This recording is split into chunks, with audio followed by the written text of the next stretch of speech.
The Jack Benny Program, presented by Lucky Strike.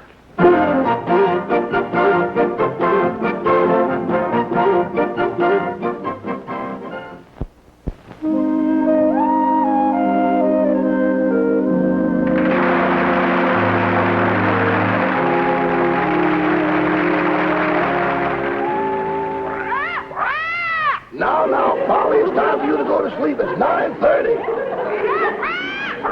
Not so loud. You'll wake up Mr. Benny. Mr. Benny. Now, be quiet. I have enough trouble trying to get that man to go to sleep. Instead of counting sheep, he makes me count his money, and he keeps one eye open. Now, you go to sleep, too.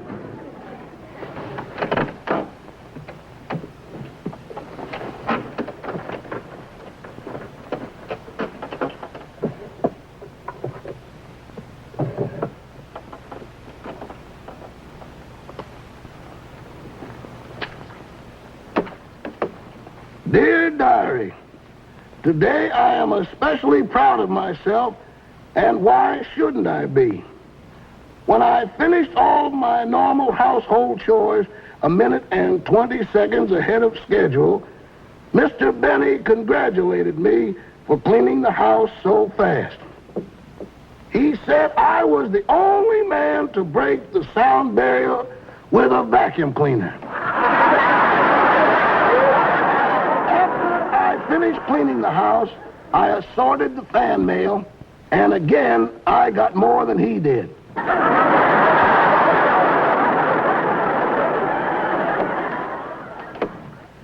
Before Mr. Benny went to bed, he asked me if I had any ideas he could use for his next television show.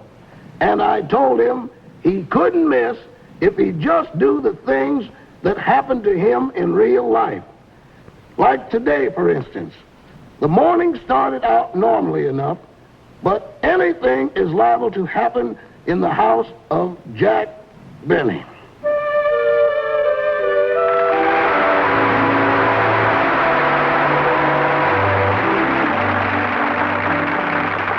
Amazing the things they have nowadays.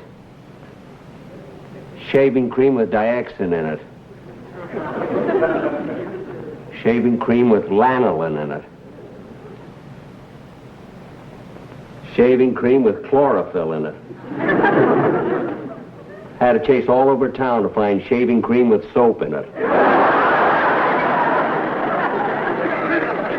There. I'm all shaved.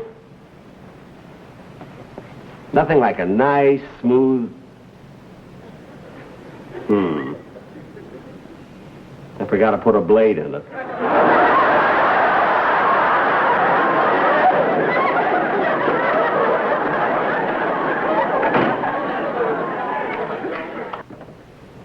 Hello.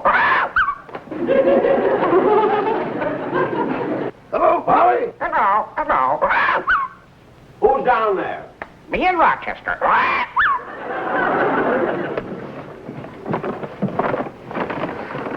Hello, boss. Are you shaving? Yeah. How are you fixed for blades? Always watching the pipes. What'd you get at the market, Rochester? Food for the week. Yeah. Butter, bread, meat, and the usual supply of canned goods. Mm-hmm. But I think next week I'm going to have to shop at a different market. Why? What's wrong with our regular market? Well, you know how they always charge less for cans that are bent? Yeah? Well, this morning they caught me bending them. Rochester, you ought to be ashamed of yourself, bending cans so you can get them cheaper. I'm glad you were caught. They wouldn't have caught me if I hadn't asked for a mop. What'd you need with a mop? I tried to bend a bottle of milk. Now stop making things up. I'll answer that. Put the groceries away. Yes. Hello? Hello, Jack. This is Mary. Oh, Mary, I was just thinking of calling you. What's on your mind? Well, what are you doing right now? Nothing. Why? Well, I've been sitting here thinking, and there is something I'd like to talk to you about. Gee, it sounds important. Oh, it is, Jack. It's something I've been thinking about for a long time, and now that I've worked up enough courage, well, Look, Mary, I don't know what you're getting at, but if it's that important, as soon as I finish shaving, I'll come over to your apartment. It can't wait. I'll come over there. I'll take a taxi cab and be right over. Well, all right. Goodbye. Gee, I never heard Mary sound so serious before. I wonder what she wants to talk to me about. It must be important. The cab fare from her house to mine is $1.20. $1.30 when you get stuck by that darn light on Sunset. Oh, well.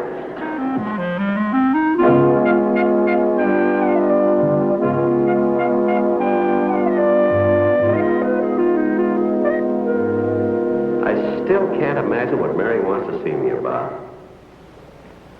Couldn't be about her contract. She just signed a new one. I wonder if... Say, I know what it is.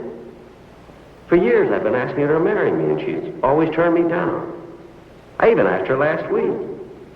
That's it. She must have changed her mind. That's what it is. That's all it could be. Da-da-dee-da-dum, da-dee-da-dum, ba-bum, bum, ba-ba-ba-bum. You know, Rochester, today you can say anything you want to because I'm in an exceptionally good mood. You are? Yep. You know, for years, I've been asking Miss Livingston to marry me, and she's always turned me down. And today, I think she's coming over to accept. No. Yes, sir. Well, congratulations. Thanks. Now, when Miss Livingston comes, I want you to fix up 2 glasses of champagne. Yes, sir.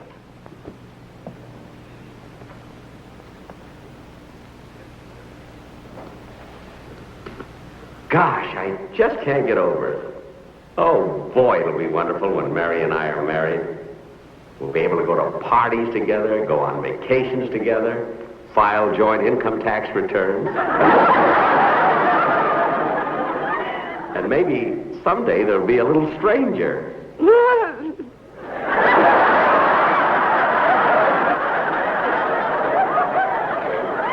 Hey, wait a minute.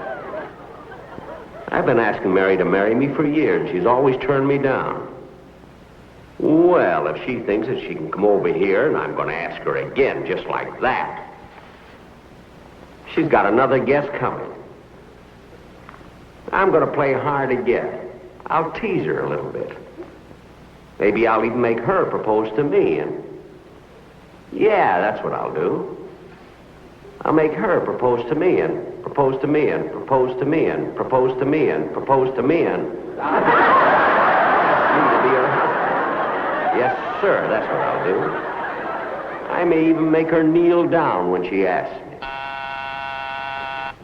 Oh, gosh, she's here. Gee, I better be careful. I don't want to know how anxious I am. I better restrain myself.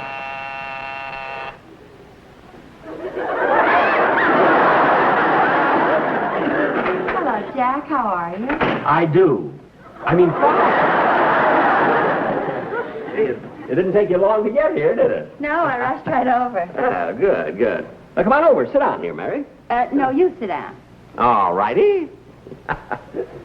Well, what do you want to talk to me about, Mary? Can anybody hear us? No. What does he want to tell me? Where's Rochester? He's in the kitchen. What is it? Well, Jack, Uh-huh. there's something that's been on my mind for a very long time, and, well, it's such a delicate subject that I just don't know how to say it. You know, it's kind of a... I don't know how to tell you. Now, look, Mary, you called me, you rushed over in a cab. Now, what is it you want to say to me? Well, Jack, Jack, something has got to be done about your being so cheap.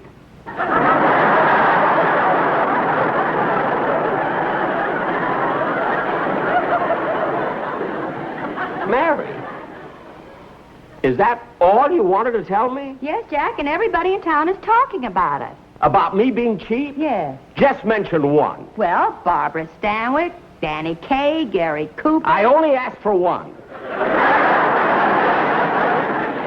Anyway, it's a fine gang to talk about me being cheap. Especially that Danny Kaye with that head of hair of his. He's so cheap he won't even spend 35 cents for a haircut. They're $1.50 now. Oh, I'm sorry, Jack. But you better do something about it or you won't have a friend left in the world. Well, I mean it. well, look, Mary. To show you that I'm not cheap. Now, you're all dressed. I'll tell you what. I'll take you to dinner. We'll go dancing and everything. Huh? Oh, I'm sorry, Jack, but I have a date for tonight. Oh, with whom? Oh, somebody. You don't know him. Oh, Well, I guess I'd better be running along.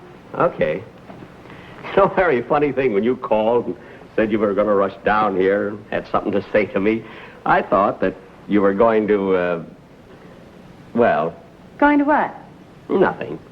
Oh, well, goodbye, Jack. Bye.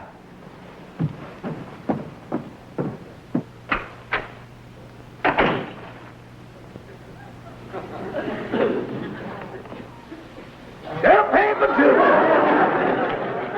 I don't want it. What's the matter, boss? You don't look good. I got a headache. Oh, well, then this will make you feel good. Champagne? It's 7-Up with an Alka-Seltzer in it. Okay. Rochester. Yes, boss? Rochester, Yes? do you think I'm cheap? Oh, no, boss. I wouldn't say cheap. A little snug, maybe, but not cheap. I knew you'd understand. Well, shall I bring your lunch in now? No, I'm going to lie down here on the couch a while. I better pick this thing up. Oh, no, leave it there. I might want to ask for a raise. Oh, don't.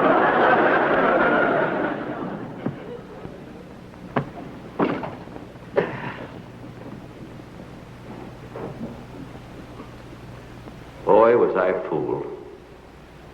I was so sure Mary had decided to marry me. I certainly asked her enough. The first time I asked her was when she was working at the May Company. I spent the whole morning there. It was Dollar Day. God, imagine Mary and me getting married.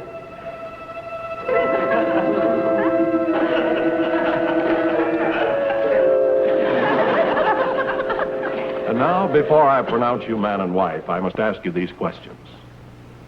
Do you promise to always smoke Lucky Strikes? I do. And do you know that Luckies are made of that fine, that light, that naturally mild tobacco? I do. Now, will you both repeat after me? LS, MFT. LS, MFT. Lucky Strike means fine tobacco. Lucky Strike means fine tobacco. Do you have a cigarette? And do you have a lighter?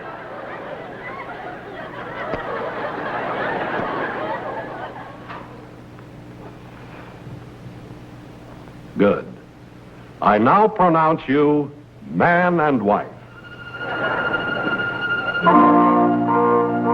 Imagine being married to Mary all these years and have a family. Well, I made it again, Emily. Oh, I sure wish I lived closer to the bus stop. You know, standing behind that counter all day long, my feet are killing me. Yeah, that May Company sure was busy today. Certainly were. Hello, Mrs. Benny. Oh, hello, Mrs. Kratzmeyer. How are the children? Well, Leonard and Julius are fine. Oh, that's good. But Irving, Richard, William, Natalie, Herman, Catherine, Sophie, Rachel, Benny, and Michael have colds. That's too bad. Yeah, and what a time for it to happen. The oldest one starts school next week.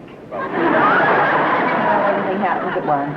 Well, I better close the window before I catch a cold, too. You know, Emily, I'm kind of sorry we had to work so late. I was kind of anxious to get home early because today's my anniversary. Really? How long you been married to that blue-eyed schnook? 21 years. Oh, well, buck up, kid. It could happen to anybody. I almost fell from myself once. I'll never forget the first time you walked into the store. Has he still got the ukulele? He's got something worse, a violin. Oh, brother. By the way, how's your daughter?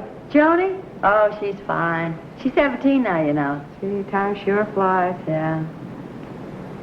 Well, I guess I better begin again. I'll see you tomorrow, Emily. Good night. No, I'll see you at the bus stop in the morning. Okay.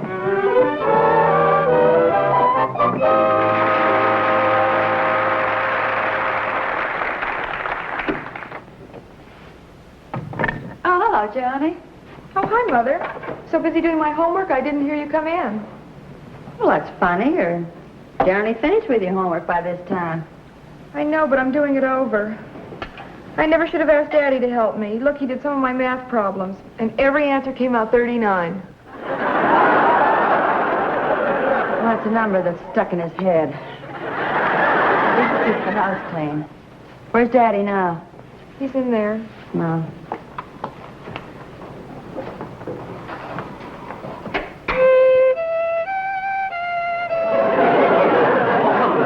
I wish he'd stop scratching on that thing. I know just how you feel. At school, they can't understand why I flunked music appreciation. I know what you mean.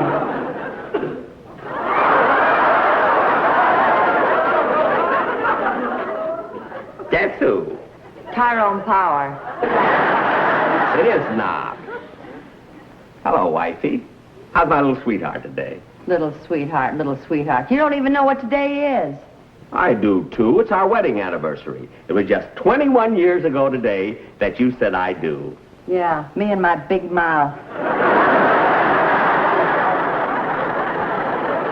For 21 years you've been telling me you're going to be a big radio actor. When is it going to happen? When? Well, Don't pick on Daddy. He's such a good cook. you're darn right. All day long I've been slaving over a hot... Now, who can that be? I'll get it. Oh, hi, Calvin. Hello, Joni. Come on in. Calvin, I want you to meet my parents. How do you do, Mrs. Benny? Oh, this is my mother. Daddy, take off that apron. Oh, yes. Would you young folks like to be left alone? No, thanks. I'm not talking to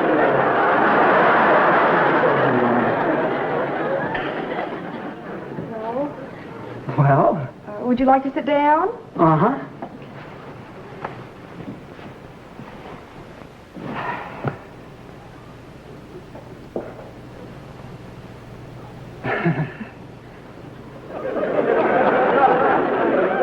Gee, what a beautiful room. You've got a big radio, a piano, and a television set. Yes. Mother works awfully hard. Playing the piano. Gee. Oh, is this a picture of your father? Yes, that was taken when he was in the Navy. Gee, you must be proud of him. Underneath it says Admiral. That's the name of the television set. There's some pictures in the family album. Would you like to see them? Oh, sure.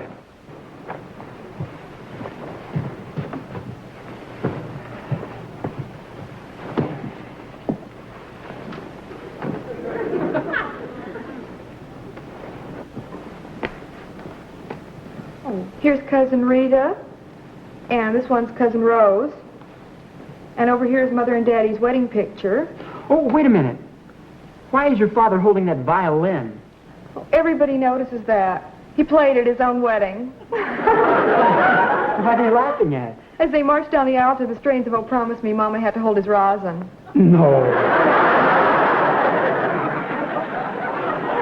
Who's this cute little girl?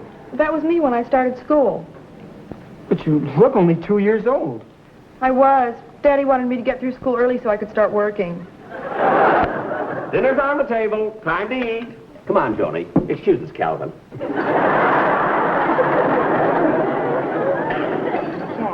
Ask him to dinner. Huh? Oh, yes. Then I can find out if his family is rich. We really are trying to marry well. After all, you can't keep working forever. Come on, Joni. You too, Calvin. Come on. Food's here.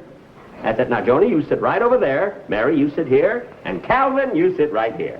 What about you, Mr. Benny? No, I'll serve. I'll serve. Oh, boy, what are we having? Turkey or steak? Stew. You know, with an extra person, I want to be sure that I can cut the meat real fine. If you haven't got enough, I'll be glad to go home and eat. No, I'll manage. Now, give me your plate, Calvin. Give me your plate. There you are. Calvin, Joni told me that your father works in a bank. Is that right? Yes, he's a janitor.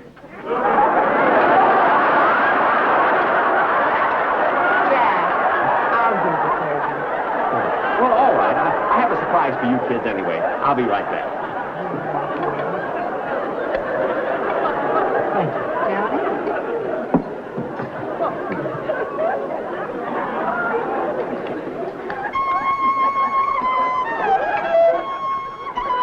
Isn't that cute? Daddy decided to play the violin for us while we have dinner.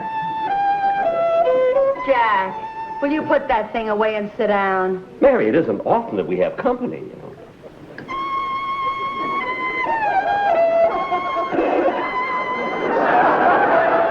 Mr. Benny, why didn't you sit down and eat before the food gets cold? No, I'd rather play. Of course, if you want to show your appreciation for the music, there's an empty plate right there on the table.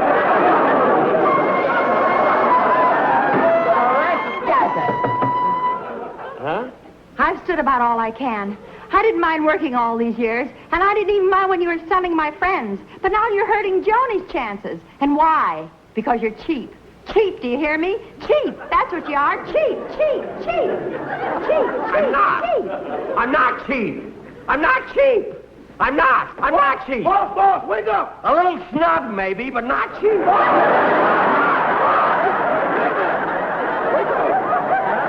Wake up, boss, you're dreaming. Yeah. You're right, Rochester. You know, I had...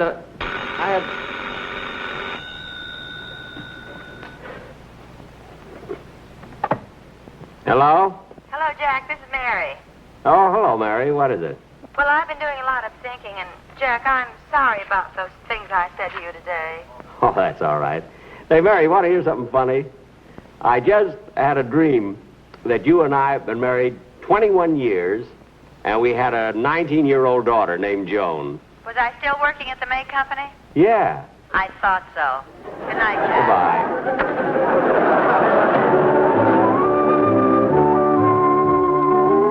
Yeah, things are always happening to Mr. Benny. But he must be quite a personality, because in honor of his birthday this month, his picture is on the cover of this week's issue of Collier's. He wrote quite an article for them. It's about how he feels now that he's approaching 40. And in the parlance of a golfer, it's been quite an approach.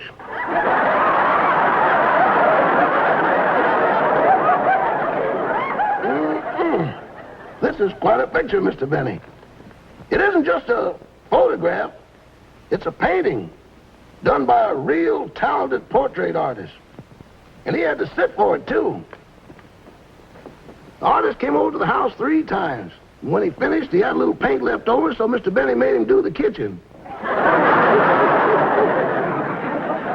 Mr. Benny's the only man in Hollywood whose eyes match the knobs of his kitchen cupboards. Well, I guess I'll turn in now. Okay, Polly, I'm ready to go to sleep. Goodbye, baby.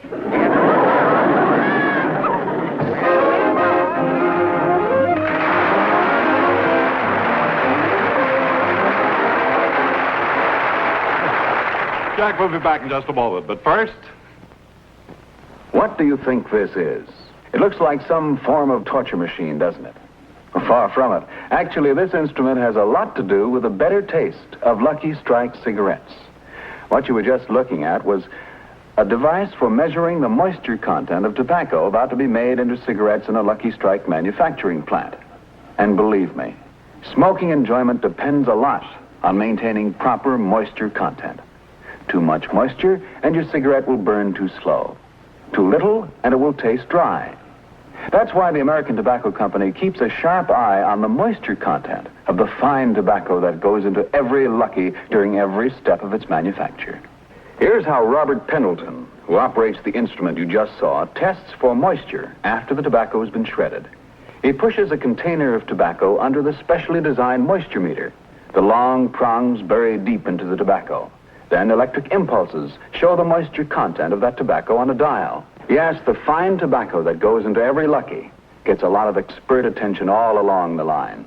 The moisture test is just one of the hundreds of quality controls regularly made to be sure that you get all the better taste of Lucky's fine tobacco. For smoking enjoyment is all a matter of taste. And the fact of the matter is, Lucky's taste better, cleaner, fresher, smoother. So be happy. Go Lucky.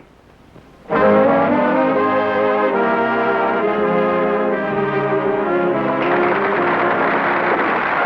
you. Thank you very, very much, ladies and gentlemen. Thanks. Ladies and gentlemen, you know, on radio and on television, I'm not supposed to be married. But I'm sure that most of you know that Mary is really my wife and Joni my daughter. I'd like to have them both take a bow.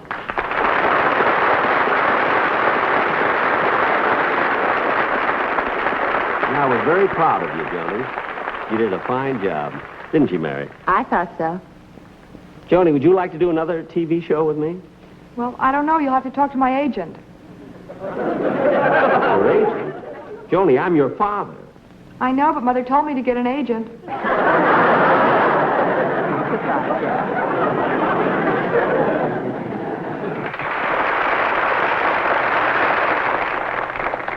Good night, folks. See you in 3 weeks.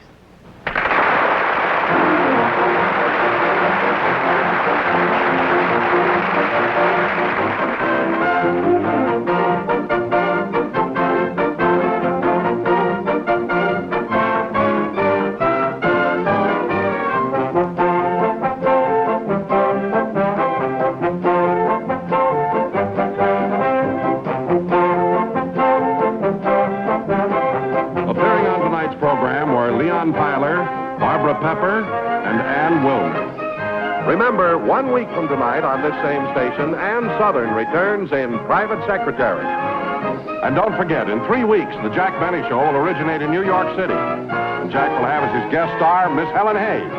The Jack Benny program has been brought to you by Lucky Strike, product of the American Tobacco Company, America's leading manufacturer of cigarettes. This is Don Wilson saying, be happy, go Lucky.